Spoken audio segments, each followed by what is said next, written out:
This is Rob Miller from Proactive Coaching, and if you want to maximize your potential for success, then I recommend that you subscribe to the Success is a Choice podcast.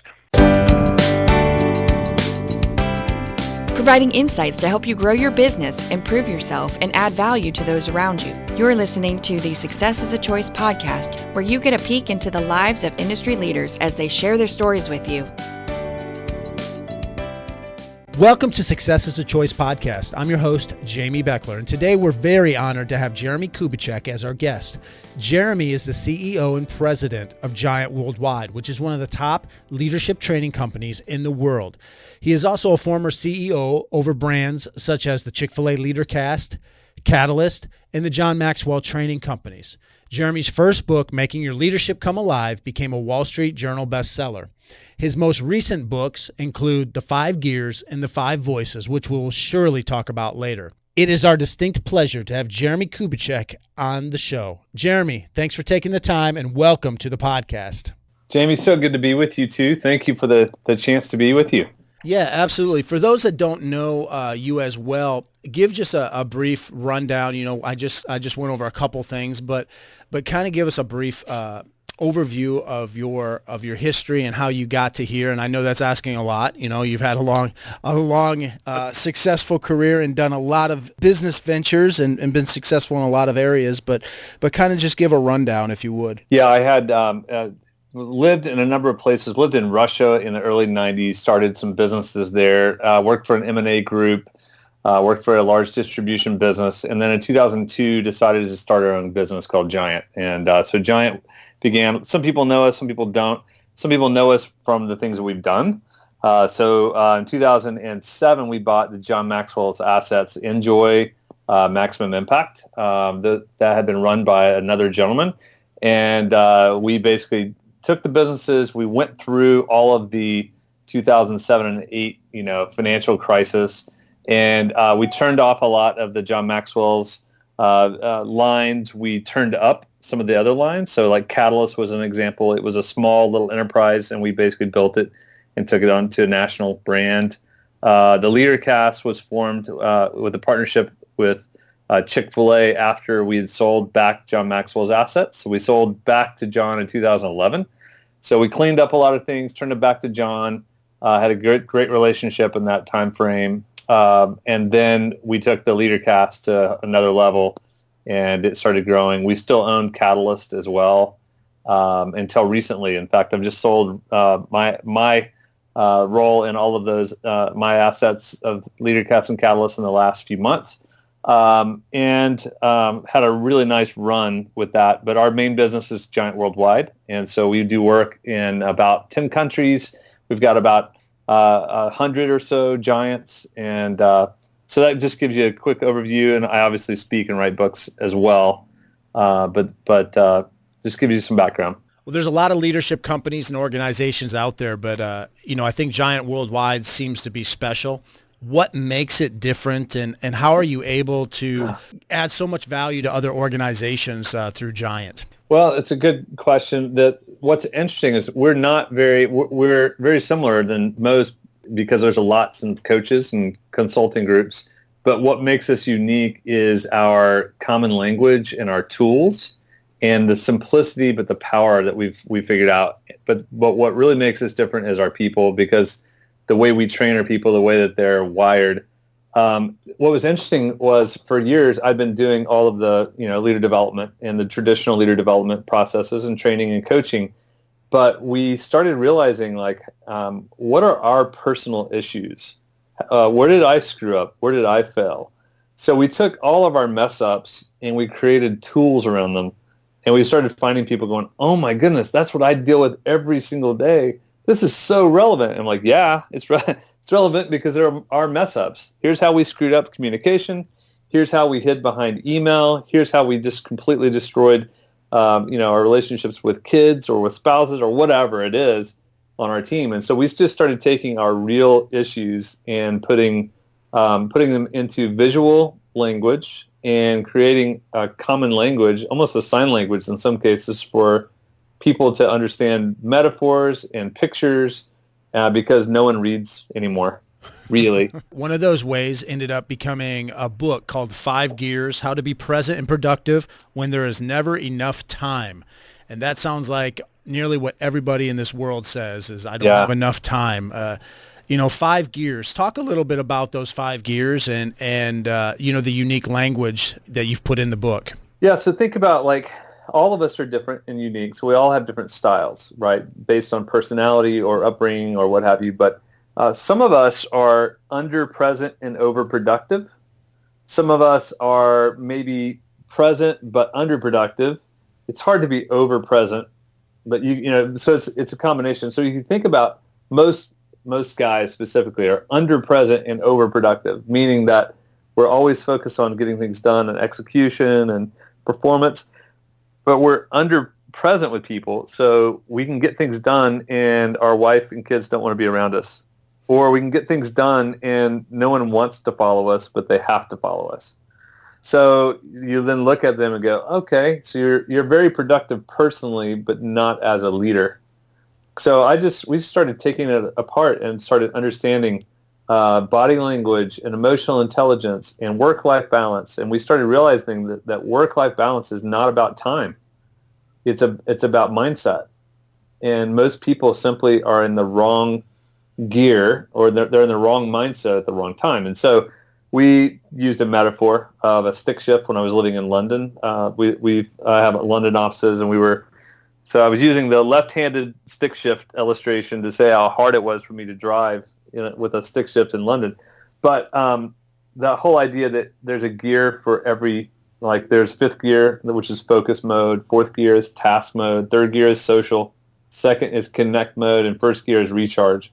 And we need all of those in our lives, but most people are in the wrong gear at the wrong time because they stay stuck in one gear. And most guys, since I'm a guy, most guys stay in 4th and 5th gear. And so they're always in task mode or in focus mode, so they do a horrible job of shifting into social mode or into bonding or connecting mode.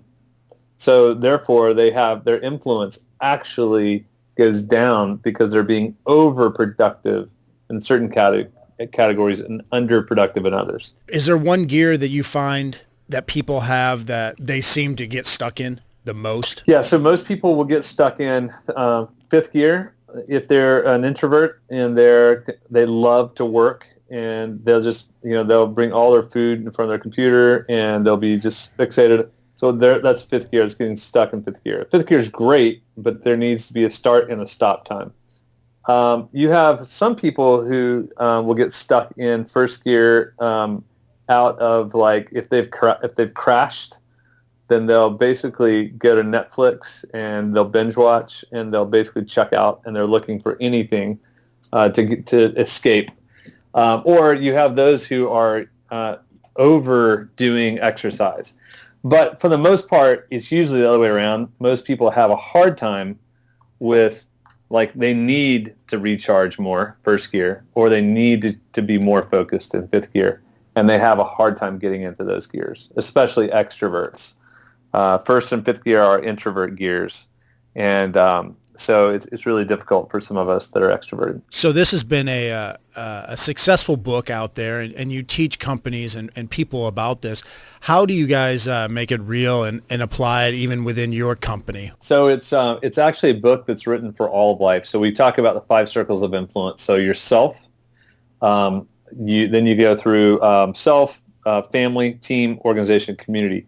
So what we do in the book, we basically have a calendar system, and the calendar is like, okay, let's set your tone. What's your calendar? What's your rhythm going to be like? So the rhythm of what do you do first thing in the morning? Well, most people go directly to 4th gear and they check email, which is the absolute worst thing that you can do, because someone else is setting your agenda for how you start your day or how you feel about your day.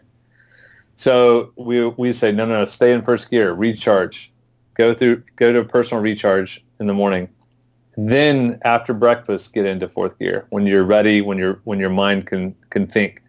So we've basically created a calendar. We advise people, like, go through your calendar and set what time should you be in what gear. So work, 4th and 5th gear, absolutely. Get it done.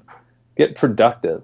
But decide with your spouse, if you're married, or friends, what your gear should look like between 6 and 9 o'clock. And so once you've done that, what happens is there's a lot of peace, because a lot of the stress and issues that happen with life are just simply people being in a gear far too long when everyone else is wanting them to be in a different gear.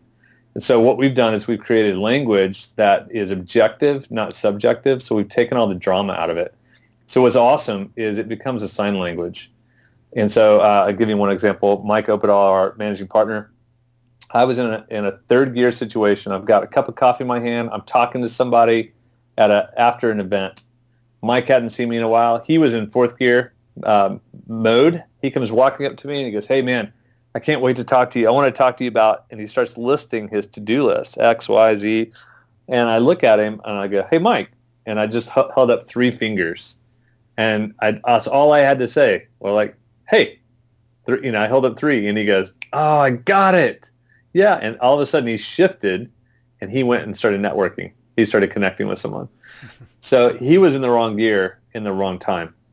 And socially, emotional intelligence is really, most of the people just are clueless about their comments or their style or body language or how they're communicating. They're just misconnecting because they're in a different gear than everyone else. Would you say that that's one of the biggest challenges or biggest mistakes that leaders make, is how they go about with their time and their approach to time, or are there some other key ones that you see time and again leaders are making? Well, there's a general pressure around all leaders, especially leaders who have any financial responsibility, especially like I'm an entrepreneur, I'm a founder, I start businesses, I have a lot of pressures on there's a lot of payrolls we're paying. So what happens then is that pressure gets in, and depending on their wiring and their personality, which is why we created the 5 voices next, but if you know yourself and know what your tendencies are and your patterns are, you can begin to change your actions.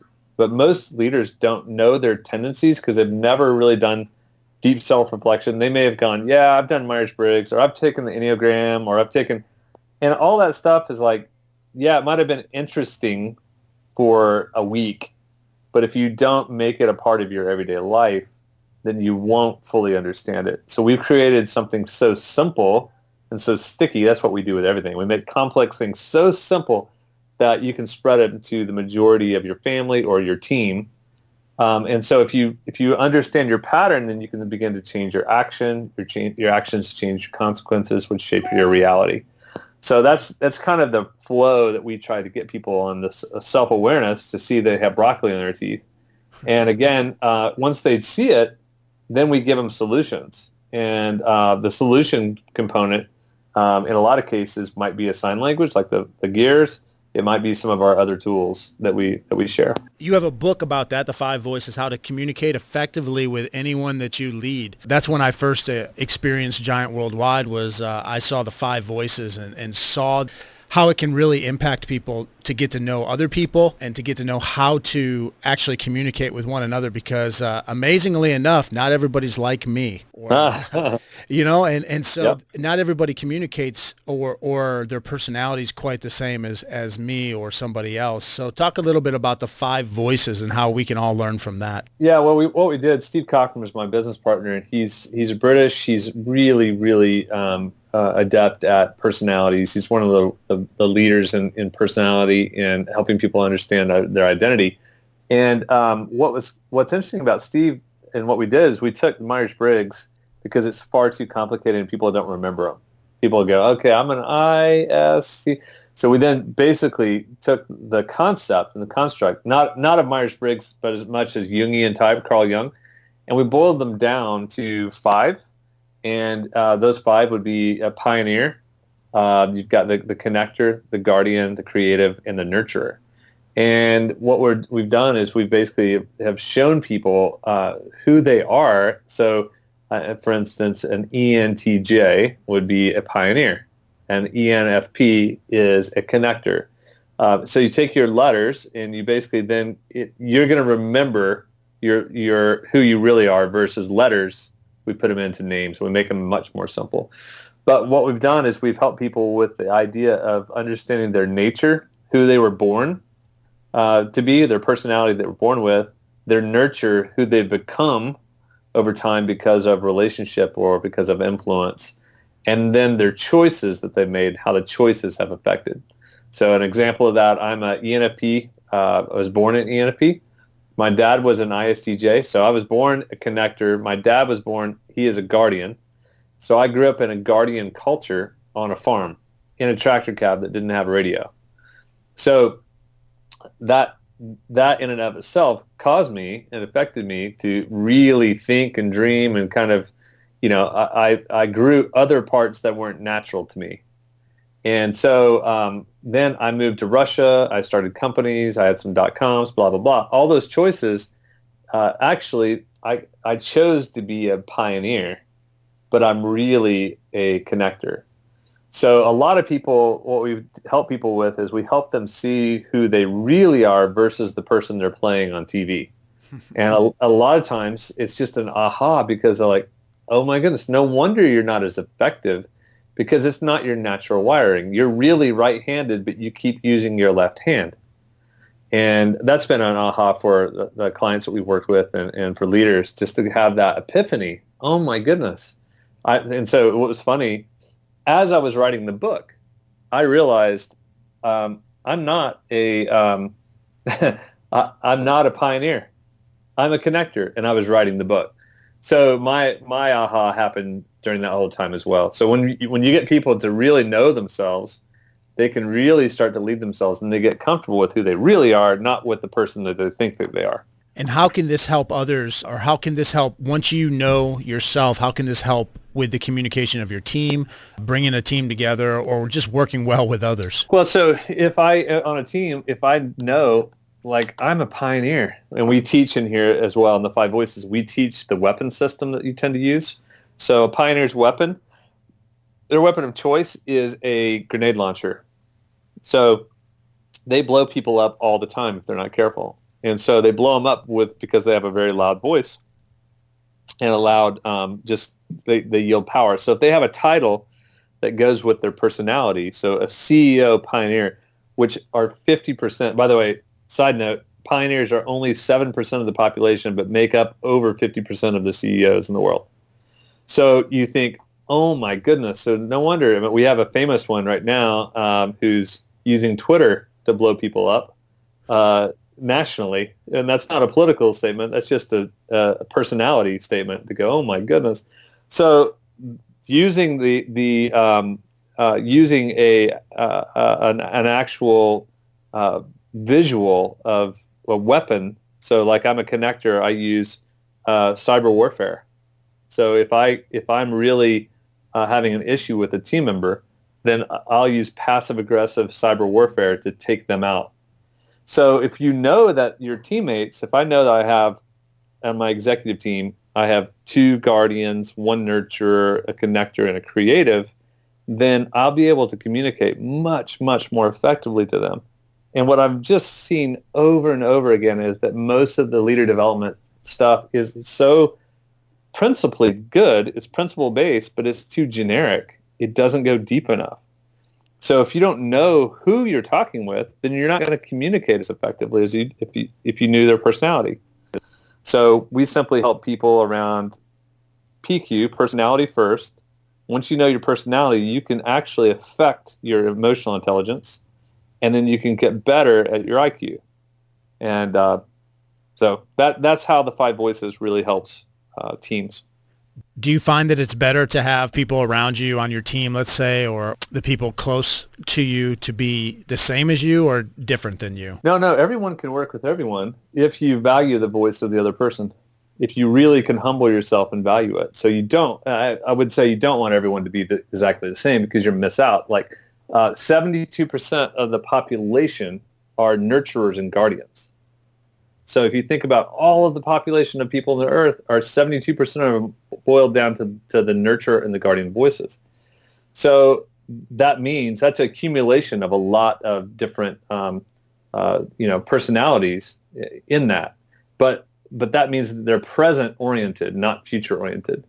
So 27% of the population are future-oriented. So if that's the case, and I only have future-oriented people on my board, we're never going to get anything done.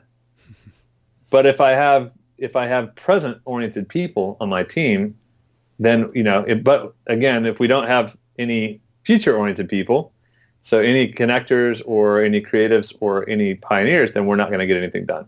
So it goes hand in hand. You need a good combination. We'll get back to our interview with Jeremie Kubicek in just a moment. He is passionate about helping people grow and develop and helping businesses grow and develop. In the same way, I am passionate about helping student athletes develop the skills to become better leaders, teammates, and people. We probably all know a youngster that plays sports, and we want them to excel as an athlete, but we also want them to develop the skills to be productive members of society. Frederick Douglass once said, "It is easier to build up strong children than it is to repair broken men." When we help develop students, we are also helping to influence the future in a positive way. Well, we have written a book entitled The Leadership Playbook, Become Your Team's Most Valuable Leader. It is packed full of insightful stories and practical tips for student athletes. You can find out more at theleadershipplaybook.com. And now back to this awesome interview with Jeremie Kubicek. You mentioned you kept kind of coming back to you're a connector. What would be maybe related to that, but what is one of probably your biggest strengths or a trait that has helped you along your journey to be successful? What's one of those things that's kind of stuck out the most that's attributed to your success? I think it goes back, like I'm a farm boy from Oklahoma, and that basically this whole idea of who says you can't? So I kind of have a general pioneering mindset, and it's one of those like, well, who says we can't do X, Y, or Z? Who says we can't do this? And that was something that has really helped me because a number of things. I just remember when we bought John Maxwell's businesses, people were like, well, who are you? Who are you to do this? I mean, you have a company in Oklahoma. Who are you to buy this? And it was kind of the whole idea of like, well, who says we can't do that?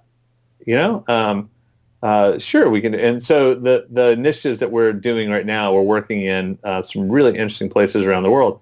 And people are like, you mean you're doing that? Like, so I've had that attitude, and that's been really, really helpful for me. Hopefully not in a cocky way, but just in a secure confidence way. If you could go back and do anything differently throughout your career, is there something that comes to mind? Oh my goodness. I have so many things, but they're real specific. So to answer your question to help the audience, I would have spent more time. I wish early on, I wasted a lot of time in pride and in not understanding pride and humility. I think pride and humility are the biggest killers that what keeps people, how would I say it? It undermines most people's influence. And I had most of my 20s were consumed with pride, trying to prove myself, if that makes sense. I was always young, too young for what I did. And so just getting to that point of really understanding the power of humility. And so I teach a lot of times just to be secure, just have secure, confident humility. And what does that mean to a person? And so pride was always my issue early on. What are you doing now to ensure that you continue to grow and develop as a leader? Yeah, so we've got a significant team, and we spend most of our time working through our own tools. Self-awareness is one of our values at Giant. So we spend time. We also have this perception of we fight for the highest possible good of each other. So this morning, my co-founding partner and we got into it in a good way, and we were basically calling each other up to a whole nother level of thinking, and we were working through an idea. So we've kind of baked it into our world. So self-awareness is something that we just really, really spend time on going, hey, we're not above our own tools. We're doing some really fun things. In fact, we're creating some things under the radar that we've been creating for the last couple of years, real specifically, that will come out in the next year and a half. And I'm really excited about them, but they take a lot of hard work.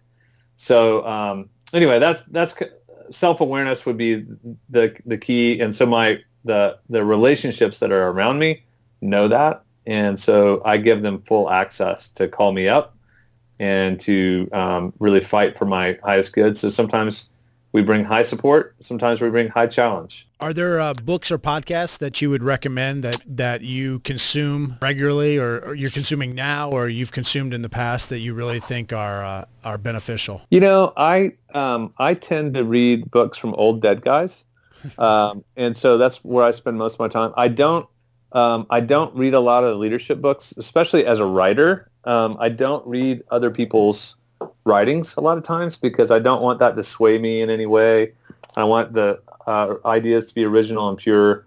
But I mainly read biographies, and so I read. Dwight Eisenhower. I just finished one on World War II on some generals. Rommel, Montgomery, and Patton was a great book. So most of my books are going to be historical. A lot of them were World War II.